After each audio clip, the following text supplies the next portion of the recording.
আমার বাড়িতে আজকে একটা তিন কোবরা সাপ আসছিল। আজকে আমাদের এখানে সকালবেলা থেকে একটা বড় বিশাল আকারে কিং কোবরা সাপ ঘুরে বেড়াচ্ছিল। ফোন করার পর ওখান থেকে ময়নাগুড়ি পিপিএস আর রামসাই ফরেস্ট ডিপার্টমেন্ট থেকে যৌথভাবে সাপটাকে উদ্ধার করা হলো। সেই সাপটা বিশাল আকার, এইরকম সাপ আমরা আগে কখনো দেখিনি এত বড়। আমরা এখন জীবন চক্রবর্তীর বাড়িতে পৌঁছে গেলাম। এটা হচ্ছে জলপাইগুড়ি জেলা রামসাই এলাকায় বারোহাতিতে সেই ওনার বাড়িতে উঠোনের মধ্যে কিছু শুকনো ডাল রাখা ছিল। সেই শুকনো ডালের মধ্যে একটা বিরাট আকারের কিং কোবরা সাপ আশ্রয় নেয়। তারপরে সেখান থেকে বন দপ্তরের কাছে খবর যায়, বন দপ্তরের সূত্রে আমাদের কাছে খবর আসে। আমরা সেই ঘটনাস্থলে যাই, কিন্তু আমরা যাওয়ার আগেই সেই বন দপ্তর রামসাই মোবাইল স্কোয়াড সেখানে পৌঁছে যায় এবং সেই জায়গাটাকে ঘিরে ফেলে, যাতে পাবলিক কোনো রকম কাছাকাছি যাওয়ার চেষ্টা না করে বা ছবি তোলার চেষ্টা না করে, তাহলে বড়সড় একটা দুর্ঘটনা ঘটার সম্ভাবনা থাকবেই। যার জন্য রামসাই মোবাইল স্কোয়াড গিয়ে সেই জায়গাটাকে ঘিরে ফেলে। আমরা সেই প্রস্তুতি শুরু করি, সাপটি উদ্ধারের প্রস্তুতি আমরা শুরু করি। আমাদের উদ্ধার পর্ব চলছেই, কারণ পাশেই একটা চা পাতা বাগান, তাই আমরা খুব সতর্কভাবে এই উদ্ধার কাজটা করব। কারণ এই সাপ যদি কোনোভাবে চা পাতা বাগানে ঢুকে যায় তাহলে আমাদের উদ্ধার করা খুব কঠিন হয়ে দাঁড়াবে। তাই চা পাতা বাগানের ওই সাইডটার জন্য আমাদের এক মেম্বার ঢুকে গেল চা পাতা বাগানে, আর আমি এই সাইডটায় ফলো করছি। আমরা এখনও সাপটিকে দেখতে পাইনি, সাইডিং হয়নি, তবে চেষ্টা করছি ঝোপটাকে আস্তে আস্তে আমরা সরানোর চেষ্টা করছি। প্রথমে আমরা দেখে নিব সাপটি কত বড় এবং কোন পরিস্থিতিতে আছে, সেইভাবেই আমরা খুব সতর্কর সাথেই আমরা এই সাপটিকে উদ্ধার করার চেষ্টা করছি। আমরা প্রথমে একটু ঝোপটাকে হালকা করে নিচ্ছি, কারণ ওরা বলছে এই ঝোপের মধ্যেই আশ্রয় নিয়েছে কিং কোবরা সাপ।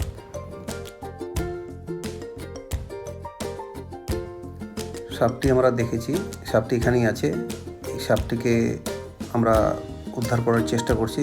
সাপটি আমাদের গ্রিপের মধ্যে চলে আসছে। এখন এটা আমরা ব্যাগিং করার চেষ্টা করব।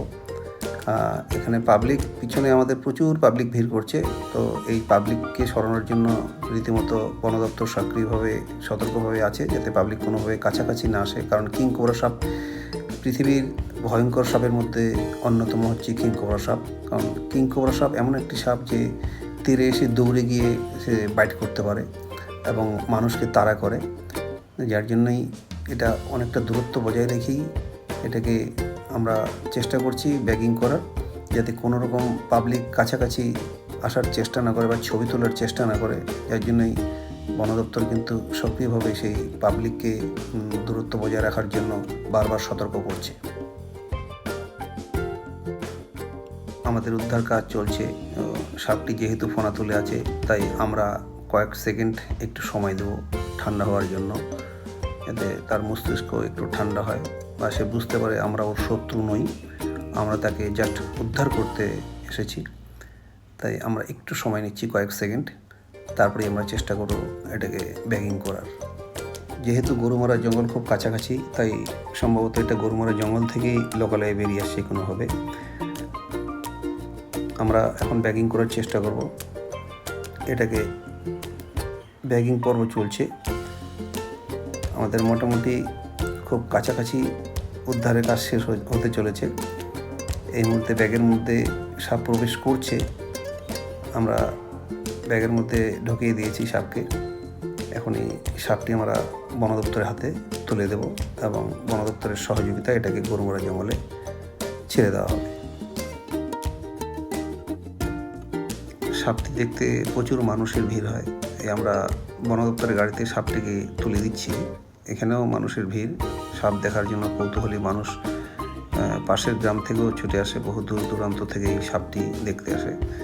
সাপটিকে আমরা মেজারমেন্ট করব, তার ডেটা কালেকশন করে আজকে এটাকে গরুমারা জঙ্গলে ছেড়ে দেওয়া হবে। যে সাপটিকে উদ্ধার করা হলো, এটার বাংলা নাম হচ্ছে শঙ্খচূড়, ইংরেজি নাম কিং কোবরা, আর সায়েন্টিফিক নেম অফিওফাঙ্গাস হান্না।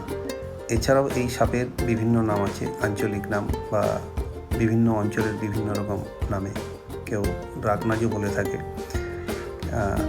আজকের এই সাপটিকে আমরা মেজারমেন্ট করে, সাপটি সুস্থ আছে, সামান্য একটু আঘাতের চিহ্ন আমরা লক্ষ্য করছি এই সাপের মধ্যে, লেজের পোর্শনটা।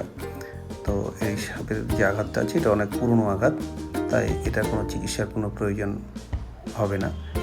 তাই এটা এই খাঁচায় বন্দি করা হলো, আর এটাকে আজকে গরুমারা জঙ্গলে রিলিজ করা হচ্ছে।